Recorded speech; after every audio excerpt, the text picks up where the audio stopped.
Ang walang kapantay na martial god, unang yugto. Kabanata 146, pagmamarka. Anong ginagawa nyo? Galit na sigaw ni Baizi nang makita niyang huminto ang mga tao sa bakana ng hola. Napatingin si Wen Aozu kay Baizi. Nakita ni Wen Aozu na nakakaawa na si Baizi ay nasa ganoong sitwasyon dahil sa kanyang sariling katangahan. Naisip ni Baizi na siya ay isang henyo na may lahat ng kapangyarihan sa mundo at dahil doon ay inilagay niya ang kanyang sarili sa mapanganib na sitwasyong iyon. Kung nandito ako, walang papasok sa hola. Sabi ni Wen Aozu sa malamig na tono habang parang may tiwala sa sarili. Nagulat si Lin Feng. Hindi niya akalain na magiging malupit si Wen Aozu. Parang hindi madaling hulaan ang binatang kasing ganda ng babae na iyon. Nakatitig si Baizi kay Lin Feng at nakita niyang hindi siya nagmamadaling patayin siya. Itinaas ni Lin Feng ang kanyang espada at dahan-daang nagsimulang maglakad patungo kay Baizi. Ano ang gagawin mo sa akin? Sabi ni Baizi na halos hindi na makahinga habang nagsisimula ng kainin ng takot ang kanyang kamalayan. Napakababa ng boses niya. Huwag kang mag-alala. Hindi kita papatayin. Sabi ni Lin Feng na walang pakialam. Nagulat si Baizi. Kaagad pagkatapos, isang ngiti ang lumitaw sa sulok ng bibig ni Lin Feng na nagsabi. Ang iyong angkan ay gustong maglagay ng mga marka sa mga mukha ng mga tao at gawin silang mga alipin sa natitirang bahagi ng kanilang buhay.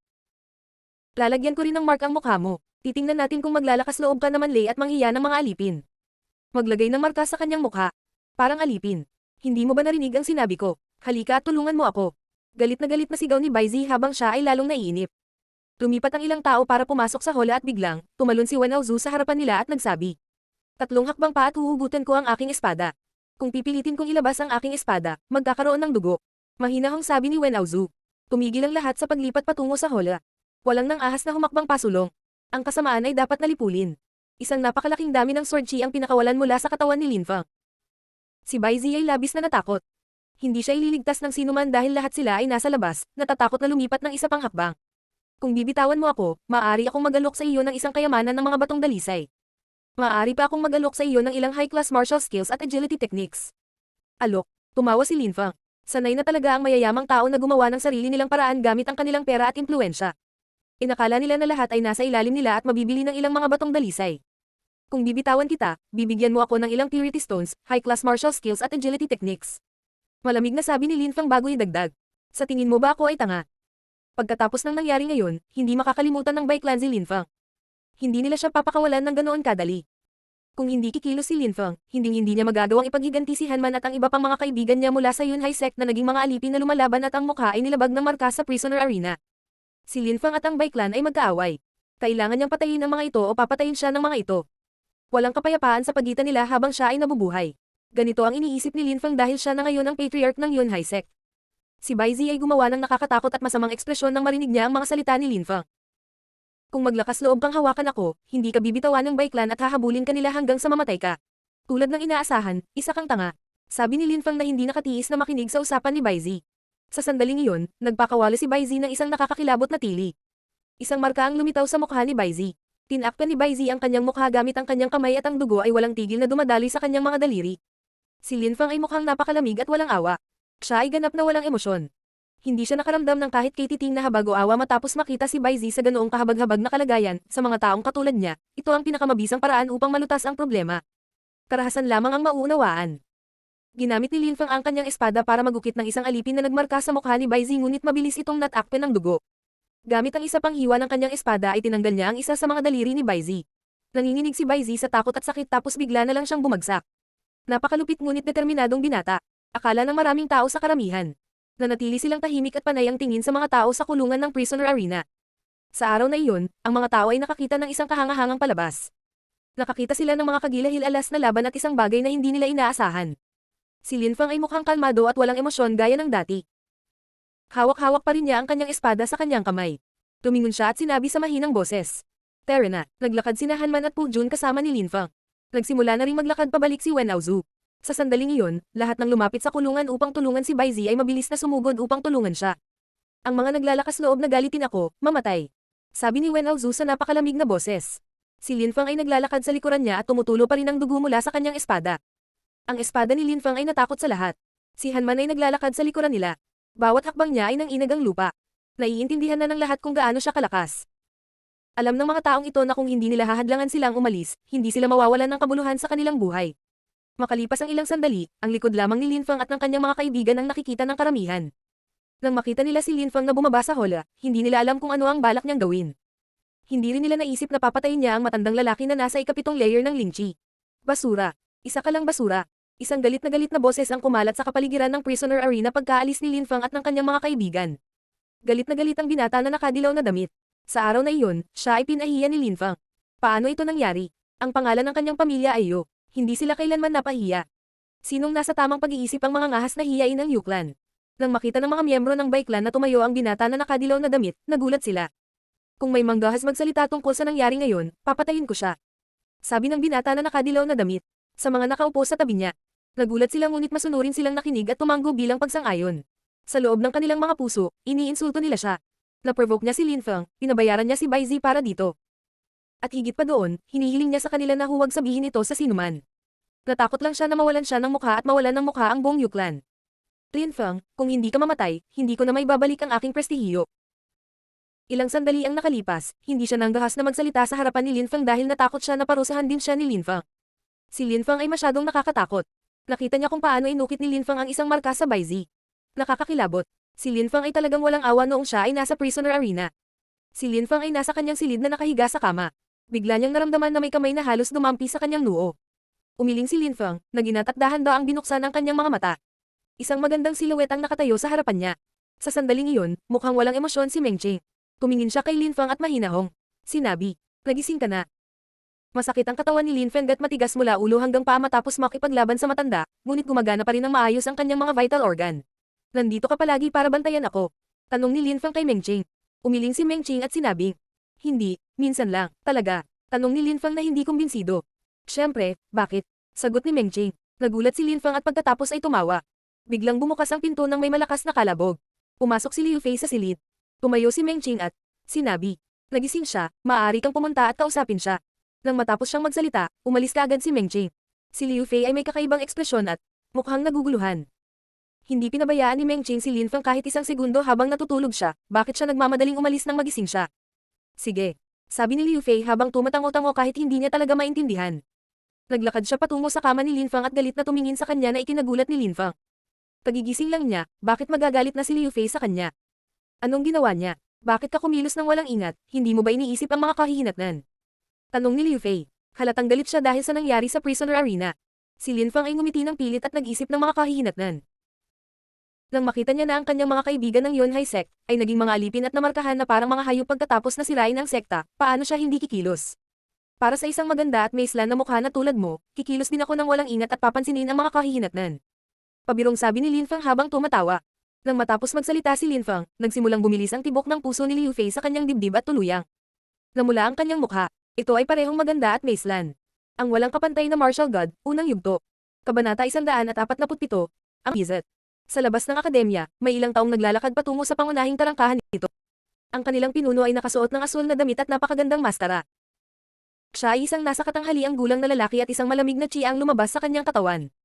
Sa mga taong sumusunod sa kanya ay mayroong ilang miyembro ng Bai clan na nakasaksi sa lahat ng mga kaganapan sa prisoner arena. Sa mga tao ng Bai clan ay may isang binata. Nakasuot siya ng magandang gintong mastara. Nakabalot ng benda ang kamay niya. Ang ekspresyon sa kanyang mga mata ay parang isang demonyong dumiretso mula sa underworld. Ang kanyang mga mata sa ilalim ng kanyang gininto ang mastara ay mukhang hindi may larawan ng masama. Sa sandaling iyon, dalawang siluwet ang tumalon sa kanilang harapan at hinaranggan sila sa daan. Pagkatapos, ay sumigaw sila. Maliban sa mga estudyante at mga tauhan ng Celestial Academy, walang sino man ang makakapasok sa teritoryo ng Celestial Academy. Tumakad ng ilang hakbang pasulong ang nasa katanghaliang gulang na lalaking nakaasul na damit, nililipad ng hangin ang kanyang buhok. Mawala, sabi ng lalaking nakaasul na damit. Pagkatapos ay gumawa siya ng isang paggalaw at ang 2 taong nakaharang sa daan ay natangay sa isang sapmata. Hingal na hingal ang mga taong nakakita sa eksena. Player ng Zuanqi, nakakagulat, isang cultivator ng Zuanqi layer ang dumating sa akademya. Pumasok ang grupo ng mga tao sa academy. Tumayo ang 2 guard at nagsimulang maglakad. Ang nasa katanghaliang gulang na lalaking iyon ng Zuanqi layer ay tiyak na nandito na may masamang intensyon. Dumating sa harap ng isa sa mga palasyo ang lalaking nakaasul na damit at ang malaking grupo ng mga miyembro ng Bai clan na sumusunod sa kanya. Ito ang palasyo kung saan nakatira ang mga estudyanteng militar. Tumigil ka, biglang gumalaw ang isang malaking grupo ng mga tao sa harap ng grupo ng mga tao. Sumimangot ang nasa katanghaliang gulang na lalaki na nakasuot ng asul na damit at sinabi, umalis ka na sa daraanan ko, sino ka sa tingin mo? Hindi mo ba alam ang rules ng academy? Malamig na sabi ng isa sa mga lalaking nakaharang sa daan. Ang lalaking nakasuot ng asul na damit ay sumulyap at sa kanya at nagsabi, pakilabas ang isang taong marunong magsalita. Anong gusto mo? Bakit ka napunta sa academy ko? Malamig na sabi ng isang lalaking nakasuot ng itim na damit ng mga sandaling iyon. Dahan-dahan siyang naglakad patungo sa lalaking nakablo na damit. Gusto kong ibigay mo ang ilang tao sa amin. Walang pakialam na sabi ng lalaking nakablo na damit. Ibigay ang ilang tao, sabi ng lalaking nakasuot ng itim na damit na may malamig na ngiti sa kanyang mukha at pagkatapos ay idinagdag. Hindi mo lang nilabag ang mga alituntunin ng aking akademya, kundi nang ahas ka ring lumapit at hilingin sa akin na ibigay ang ilan sa aking mga estudyante. Malamig na ngumiti ang lalaking nakaasol na damit.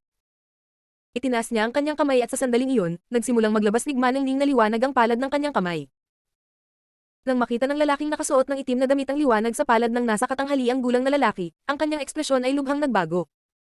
Sinabi mo na ang mga tagalabas ay hindi maaaring pumasok sa teritoryo ng Celestial Academy ngunit pagkatapos ay may gusto akong itanong sa iyo, paano mo papayagan ang iyong mga miyembro na bisitahin ang aking prisoner arena at pagkatapos ay payagan silang patayin ng ilan sa aking mga tauhan habang kinikidnap ang dalawa sa aking mga alipin? Maaari mo bang ipaliwanag ito sa akin? Sabi ng lalaking nakablo na damit. Napakahigpit ng boses niya at kitang-kita kung gaano siya kalakas sa tono niya. Patuloy na lumalabas ang puwersa sa kanyang katawan. Kung hindi mo ibibigay ang mga naging sanhi ng kaguluhan pati na rin ang aking dalawang alipin, magagalit ako ng husto. Halatang inis ang itsura ng lalaking naka-black robe nang marinig ang sinabi ng lalaki. Isa siyang guro sa akademya na napakataas ng katayuan, ngunit alam niyang hindi niya kayang kontrolin ang lalaking nakasuot ng asul na damit. Ang mga kasama niya ay mahirap ding talunin. Sino ang naging sanhi ng gulo? Tanong ng lalaking nakasuot ng itim na robe. Ang ilan sa iyong mga estudyante sa militar, Lin Feng, Wen Aozu. Kaninang Aozu. Ang lalaking nakaitim na damit ay natulala. Ang lalaking nakaasol na damit ay idinagdag. Ang pangunahing responsable sa lahat ng bagay ay si Lin Feng. Hindi mo na kailangang ibigay si Wen Aozu. Ngunit si Lin Feng at ang aking dalawang alipin, kailangan mo silang ibigay sa akin sa sandaling ito. Sabi ng lalaking nakaasol na damit sa napakalakas na boses habang nagpapakita ng pagpapaubaya kay Wen Aozu. Ang nasa katanghaliang gulang na lalaki na nakaasol na damit ay may napakataas na katayuan at alam niyang hindi niya maaaring ipilit na parusahan si Wen Aozu. Hinding-hindi siya ibibigay ng akademya. Pumasok ka sa loob, sabihin kay Lin Feng at sa dalawang alipin na lumabas dito. Sabi ng lalaking naka-black robe sa dalawa pang tao na nakatayo sa gilid niya. Mukhang nasiyahan ang lalaking nakaasol na damit. Ang nakatayo sa likod niya na may suot na gintong mastara ay may isang hindi kapani-pani walang masamang liwanag na kumislap sa kanyang mga mata.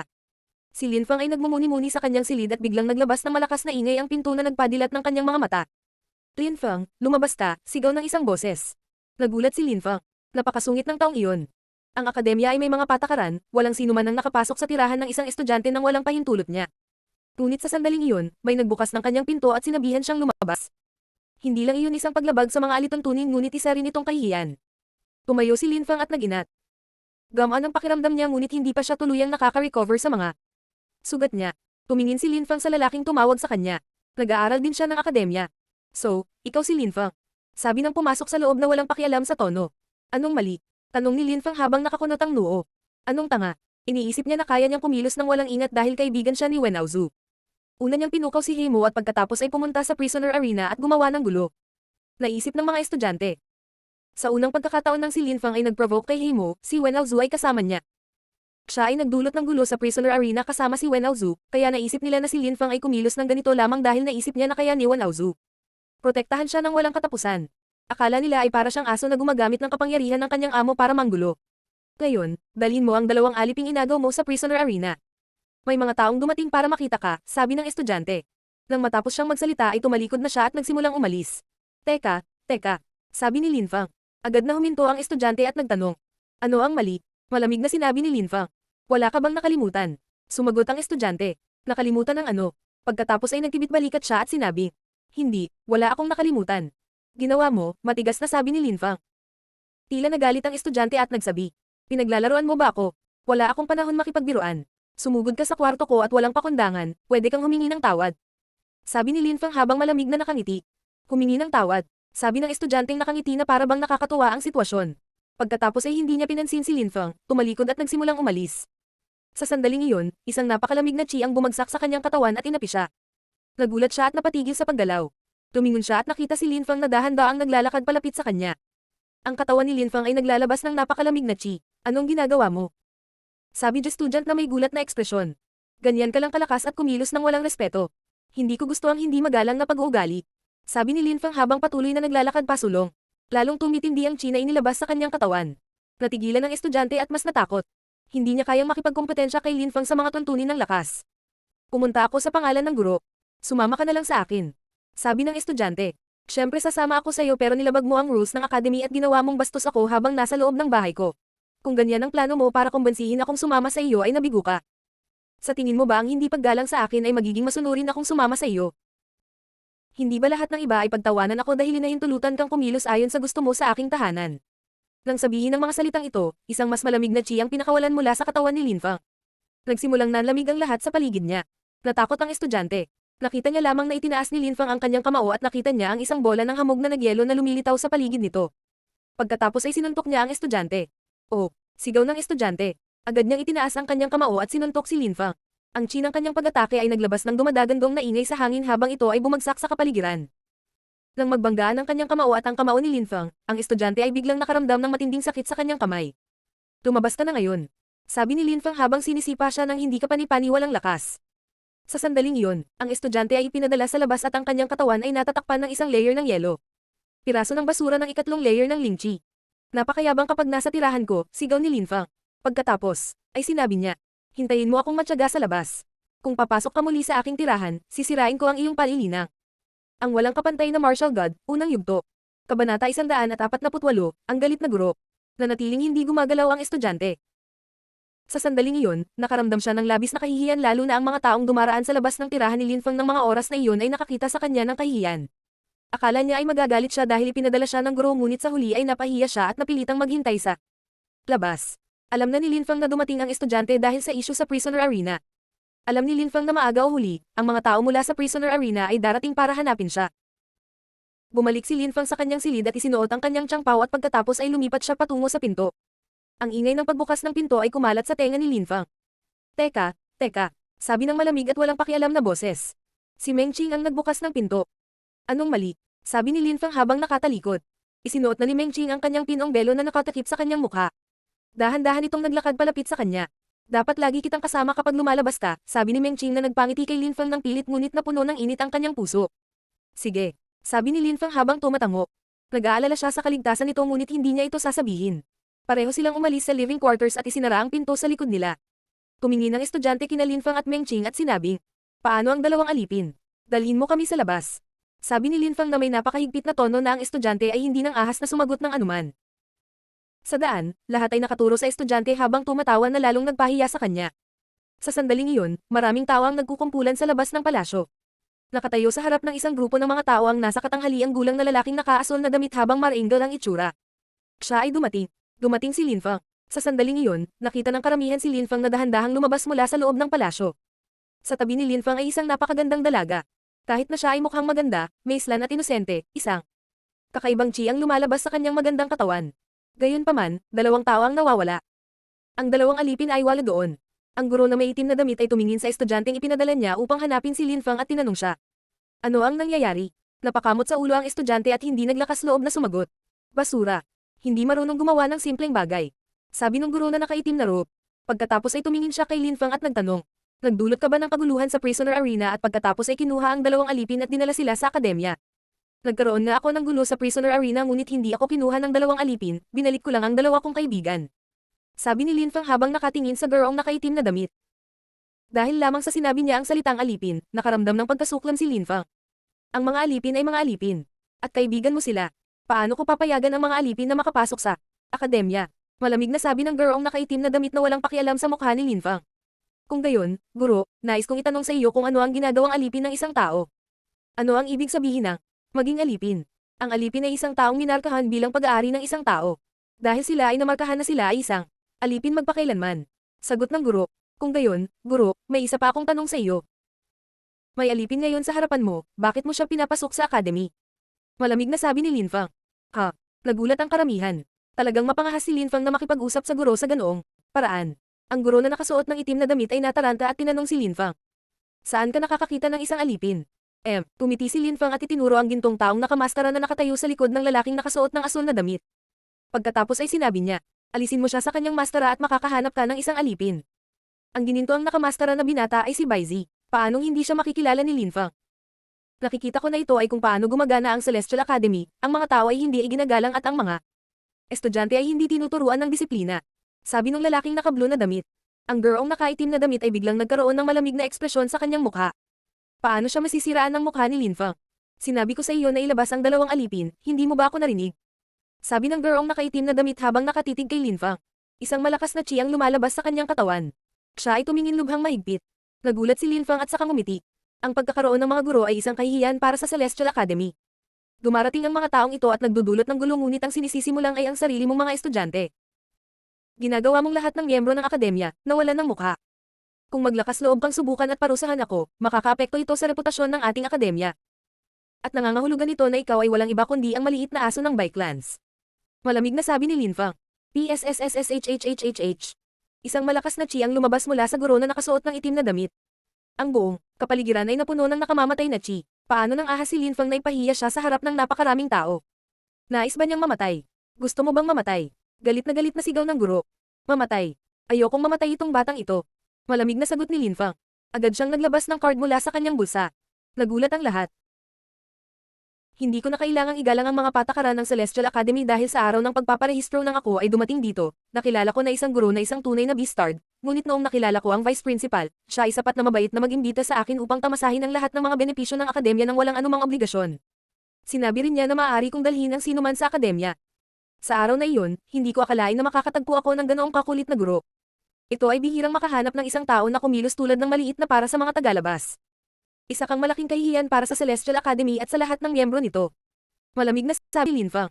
Ang buong karamihan ay natulala. Ang Vice Principal mismo ang nag-imbita kay Linfang na umali sa akademya nang walang anumang obligasyon. Hindi nakakagulat na dinala niya ang mga tao nang walang anumang mga paghihigpit. Nagulat ang guro na nakasuot ng itim na damit. Ang card na iyon ay talagang isang privilege card na inihatid, mismo ng Vice Principal. Pinahiya niya lang ako, paano ko maibabalik ang mukha ko ngayon? Wala nang magre-respeto sa akin muli. Naisip, ng gurong nakaitim na damit. Hindi ka panipani walang matalim ang ekspresyon sa kanyang mga mata. Ito ang unang pagkakataon na narinig ko na may makakakuha ng privilege card nang hindi nag-aaral sa akademya. Sabi ng guro, pagkatapos ay sumigaw siya. Napakamatapang, Linfang. Naglakas loob kang nakawin ang card na iyon sa Vice Principal. Ngayon, ibibigay ko ang iyong parusa sa ngalan ng Vice Principal. Magnakaw. Si Linfang ay namangha. Nakita pa niyang tumatango ang mga tao na nagpapakitang naniniwala sila sa kanya. Hindi nakaimik si Linfang. Tanga ka ba? Alam mo ba kung gaano kalakas ang Vice Principal? Paano ko panaagaw sa kanya ang card na? Iyon. Si Linfang ay nanunuya sa guro. Ang guro ay tila determinado na asarin si Linfang sa anumang paraan. Magaling kang magmanipula ng tao pero hindi uobra sa akin. Kung sa tingin mo ay madali kang makatakas, patuloy kang mangarap. Mahigpit na sabi ng guro. Lumalabas ang malakas na puwersa at chi mula sa kanyang katawan at dumiretso siya patungo kay Linfang. Mabilis siyang kumilos dahil hindi niya hinayaang magpatuloy si Linfang na magsalita. Ito ay hindi sapat para sa kanya at bawat pangungusap ay nagpapawala sa kanya. Nasa matinding panganib si Linfang. Pinagalitan niya ang guro dahil sa hindi paggalang sa kanya. Sa sandaling iyon, mukhang walang malasakit si Linfang.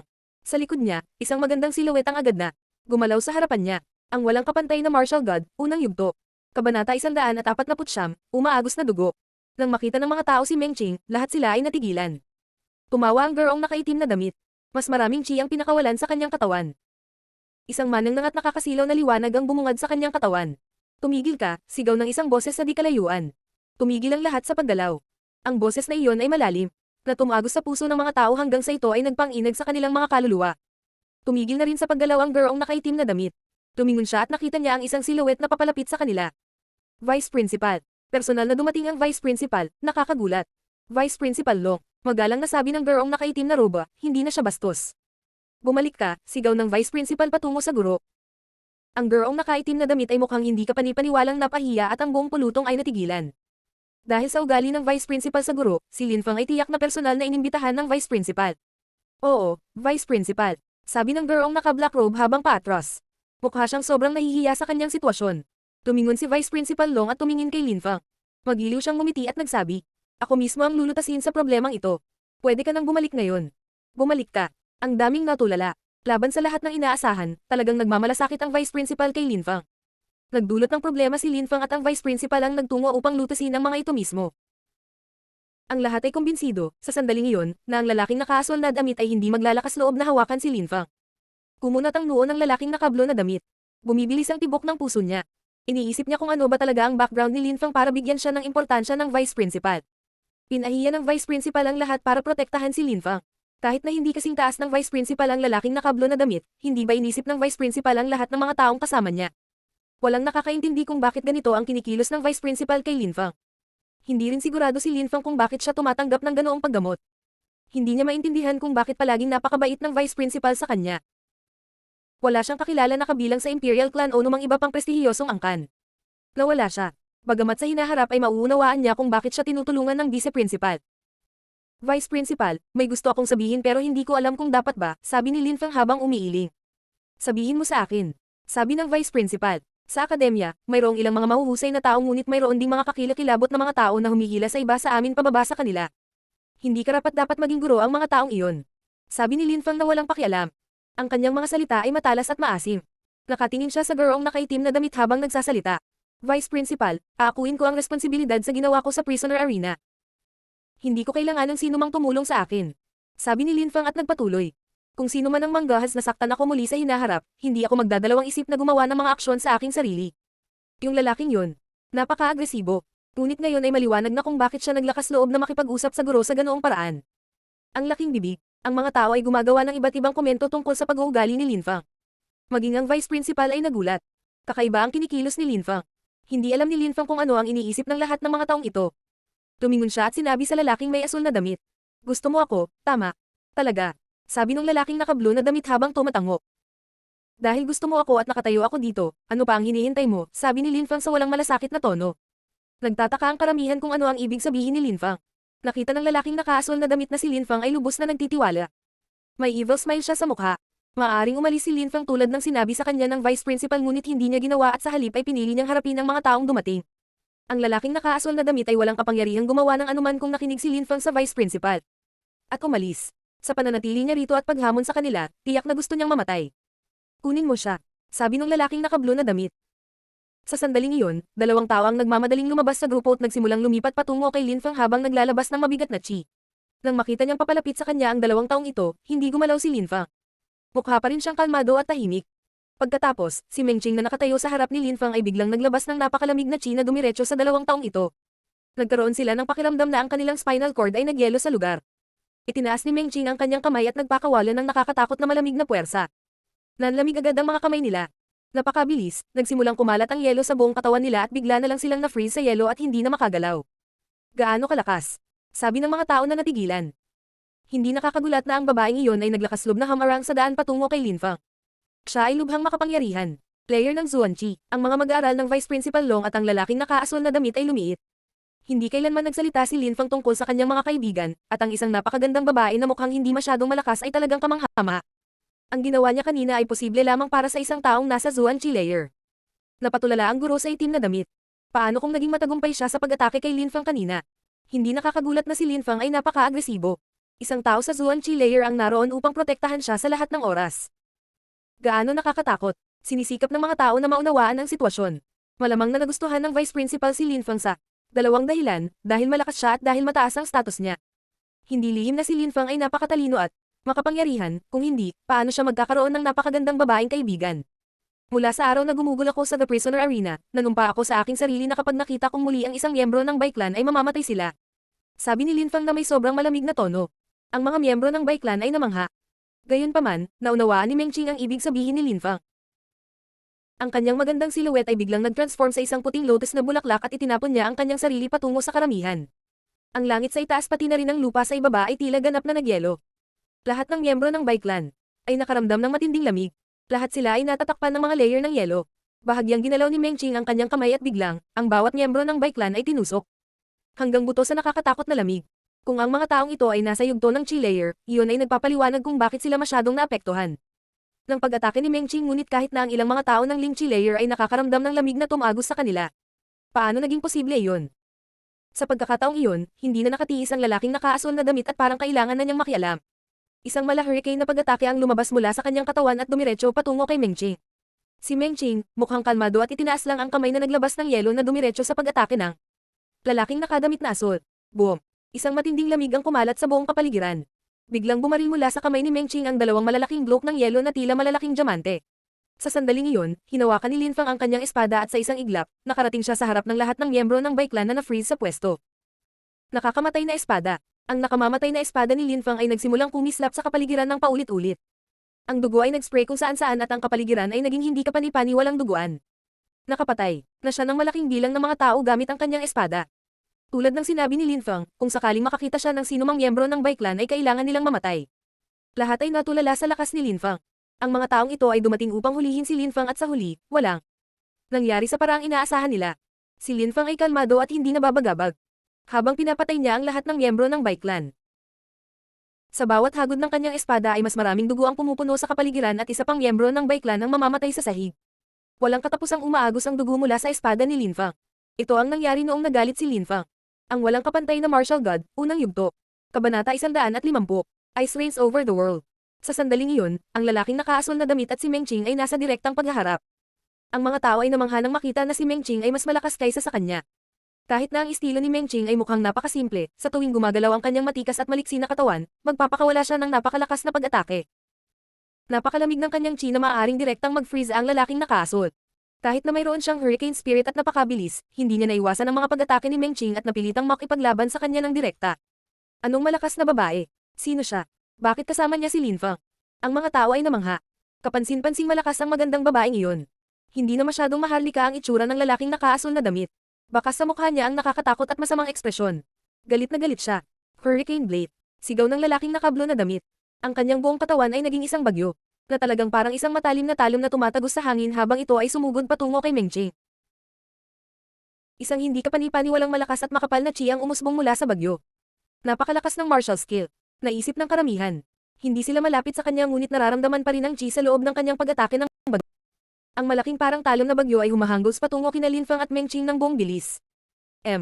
Daing ni Meng Qing, ito ang unang pagkakataon na gumawa siya ng anumang ingay. Ang lamig ng ekspresyon niya. Nagsimulang maglabas ng napakalamig na chi ang kanyang katawan. Puso ng yelo, parehong nagyayelong langit at lupa. Naghahari ang yelo sa mundo. Sabi ni Meng Qing habang dahan-dahang naglalakad patungo sa lalaking nakaasul. Ang kanyang katawan ay mukhang makinis at matikas. Isang layer ng yelo ang lumitaw sa paligid ng kanyang katawan at isang matinding lamig ang sumalakay sa buong kapaligiran. Nagsimulang tumila agad ang lahat sa paligid ni Meng Qing. Ang pag-atake ng talon ng bagyo ay ganap na nagyelo sa kalagitnaan ng hangin. Unti-unting nanlamig ang katawan ng lalaking nakaasul na damit sa loob ng bagyo. Na-freeze siya sa isang malaking blok ng yelo. Ang bawat bagay sa loob ng atmosfera ay nagyelo ng biglang, ang blok ng yelo ay nagsimulang maglabas ng maliliit na ingay. Biglang, ang lalaking nakaasul na damit na nakulong sa loob ng malaking blok ng yelo ay nag-transform sa isang unos pagkatapos ay bumasag sa yelo at lumipad sa malayo sa buong bilis. Nakatingin siya pabalik kay Meng Qing na may kahindik-hindak na masamang ekspresyon sa kanyang mga mata. Ang kanyang mukha ay ganap na natatakpan ng hamog na nagyelo. Masyadong malakas ang pag-atake ni Meng Qing. Mamatay sana siya kung nanatili siya sa loob ng blok ng yelo ng mas matagal. Hindi akalain ng lalaking nakaasul na damit na ang isang napakagandang dalaga ay maaari ding maging napakalakas. Nakakatakot. Ngunit hindi siya pinansin ni Meng Qing at agad niyang ginalaw muli ang kanyang kamay. Sa pagkakataong ito, nagsagawa siya ng pag-atake sa mga miyembro ng Bai Clan. Ang kapaligiran sa kanilang paligid ay nagsimulang lumamig at lumalamig. Si Lin Fang lang ang hindi nakaramdam ng lamig habang nakatayo sa gitna ng grupo ng mga miyembro ng Bai Clan. Nakakamatay na espada. Si Lin Fang ay gumawa ng isa pang hakbang at isang itim na fog ang lumabas mula sa kanyang espada. Sinimulan na naman ni Lin Fang na patayin ang mga miyembro ng Bai Clan. Sa sandaling iyon, nagsimulang maghalo ang pulang dugo at puting hamog na nagyelo sa kapaligiran. Nagalit ang nasa katanghaliang lalaki na nakasuot ng asul na damit nang makita niyang pinapatay ni Lin Fang ang mga miyembro ng Bai Clan nang walang awa ngunit dahil sa lakas ni Meng Qing, hindi siya nang ahas na lumapit sa kanila. Siya ay talagang nakakatakot na pag-iral. Ang espada ni Lin Fang ay hindi tumigil sa pagkinang sa gitna ng pagdanak ng dugo na iyon habang patuloy niyang pinutol ang mga miyembro ng Bai Clan ng sunod-sunod. Napakabilis, lahat ng miyembro ng Bai Clan ay patay na nakahiga sa lupa. Isang tao na lang ang natitira sa grupo. Nakasuot siya ng golden mask at nanginginig siya mula ulo hanggang paa. Ang taong ito ay malinaw na si Bai Zi. Sa ilalim ng kanyang gininto ang maskara, ang kanyang mga mata ay hindi na nagpapahayag ng kahit ano tulad ng poot o kalupitan, ang tanging natitira sa kanyang mga mata ay purong takot. Ang lahat ng malalakas na cultivator na sumapi sa kanya mula sa Bai Clan ay patay nang nakahiga sa kanyang paanan sa isang pool ng kanilang sariling dugo at ang lalaking nakaasul na damit ay walang magawa kundi panoorin silang patayin isa-isa sa harap ng kanyang mga mata. Itinaas ni Lin Fang ang kanyang mahabang espada. Walang katapusang tumutulo ang dugo mula sa dulo ng kanyang espada habang dahan-dahan siyang naglakad patungo kay Bai Zi. Sa sandaling iyon, napaluhod si Bai Zi. Nanginginig ang mga paa niya sa sobrang takot. Kinamumuhian niya si Lin Fang mula sa kaibuturan ng kanyang puso. Alam niyang malapit na siyang mamatay. Huling beses, hindi kita pinatay, hindi pa ba sapat na awa ang ipinakita ko sa iyo? Sabi ni Lin Fang na walang pakialam. Ang dagwang espada ni Lin Fang ay papalapit ng papalapit kay Bai Zi na umiiling-iling na parang sinusubukang gisingin ang sarili mula sa bangungot na ito. Siya ay nagmamadaling gumapang pabalik habang nakatingin kay Lin Fang. Noong una, sinabi mo na gagawin mo akong alipin. Hindi ka tumitigil sa pagtatangkang kitilin ang buhay ko at patuloy mo akong ginugulo ng walang katapusan. Ngayong nasa harapan mo na ako, bakit hindi mo ako subukang patayin, gaya ng dati? Patuloy ni Lin Fang. May mga landas na hindi mo dapat laran. Pinili mo ang landas patungo sa kabilang buhay, kaya tutulungan kitang makamit ang iyong layunin. Ang kanyang espada ay muling umilo at ang dugo ni Baizi ay nagwisik sa hangin. Malakas na bumagsak si Baizi sa lupa. Wala na siya sa mundo ng mga buhay. Itinaas ni Linfang ang kanyang ulo at tumingin sa nasa katanghaliang gulang na lalaki na nakasuot ng asul na damit na nasa malayo pa rin. Pagkatapos ay malamig niyang sinabi, kung wala kang lakas ng loob na pumunta rito ay mawala ka. Hindi na kailangang manatili dito at mawalan ng mukha. Pagsisisihan mo ang lahat ng ginawa mo ngayon. Sabi nung lalaking naka-blue na damit with evil glare. Hindi na kailangang patuloy na magsabi ng mga idle threat. Pumunta ka dito ngayon para patayin ako, kaya, pinatay ko ang lahat ng mga taong dumating upang kitilin ang aking buhay. Sa susunod, babalik ka pa ng mas marami para subukang patayin ako tapos ano? Mas maraming tao ang mamamatay sa sahig sa ilalim ng aking mga paa. Sabi ni Linfang na may walang pakialam na tono. Pagkatapos ay nagpatuloy siya. Kung gusto mong panatilihin ang iyong mukha, dapat ay umalis ka ng mas maaga. Pinalala mo lang ang mga bagay sa pamamagitan ng pananatili dito. Pinahiya mo ang sarili mo. Nakita na, lahat na ikaw ay hindi ka panipaniwalang hanggal. Tandaan ang bawat salita ko habang sinasabi ko ito sa iyo ngayon. Papatayin ko ang bawat miyembro ng Baiklan na nakatayo sa harapan ko ng walang awa. Walang kinabukasan ng Baiklan, lilipulin ko ang buong Baiklan. Ang mga salita ni Linfang ay nagpagulat sa mga tao. Siya ay ganap na walang awa. Pinaplano niyang patayin ang bawat miyembro ng Baiklan hanggang sa kabuuang pagkalipol ng clan. Walang sino man ang nag-alinlangan pagdating sa sinabi ni Linfang. Pinatunayan lang niya ito sa lahat sa kanyang mga aksyon. Mayroong isang masa ng mga katawan na nakahiga sa ilalim ng kanyang mga paa sa isang pool ng dugo na pag-aari ng mga miyembro ng Baiklan. Ang pagharap kay Linfang ay nagresulta sa kamatayan, sayang ang mga nakasakit sa kanya. Tatandaan ko ang iyong mga salita. Sabi nung middle-aged na naka-blue na damit habang nakatingin ng masama. Dahan-dahan siyang tumalikod at nagsimulang maglalayo. Bigla siyang nag-transform sa isang bagyo, tumalikod at itinapon ang sarili patungo kay Linfang ng buong bilis. Siya ay napakabilis. Nagulat si Linfang. Nararamdaman na niya ang chi ng lalaki sa kanyang katawan. Sinubukan ni Linfang na umiwas ngunit hindi niya maiwasang masugatan. Umaagos ang dugo sa mukha ni Linfang. Papatayin talaga kita pagdating ng panahon. Sabi nung lalaking naka-blue na damit tapos tumalikod na at nagsimulang umalis. Ang mga tao ay hindi napagtanto kung ano ang nangyayari. Gusto mong mamatay. Sigaw ng malamig at galit na boses. Parang huminto ang oras. Si Meng Qing iyon. Isang napakalamig na chi ang lumabas sa kanyang katawan at agad siyang nawala sa paningin ng lahat. Sa pagkakataong iyon ay biglang huminto ang lalaking nakaasul na damit na papaalis. Mukha siyang takot na takot. Isang napakalamig na chi ang biglang lumitaw sa tabi niya. Muli siyang gumalaw ng buong bilis sa pagtatangkang makatakas. Ang tanging natitira sa kanyang isipan ay ang tumakas. Puso ng yelo. Puting yelo ang bumaril mula sa katawan ni Meng Qing at dumiretso sa lalaking nakaasul na damit. Bigla niyang naramdaman na nagsisimula ng mag-freeze ang kanyang mga laman loob. Obo. Nagsimulang damaloy ang dugo mula sa kanyang bibig ngunit ito ay nagyelo na solid.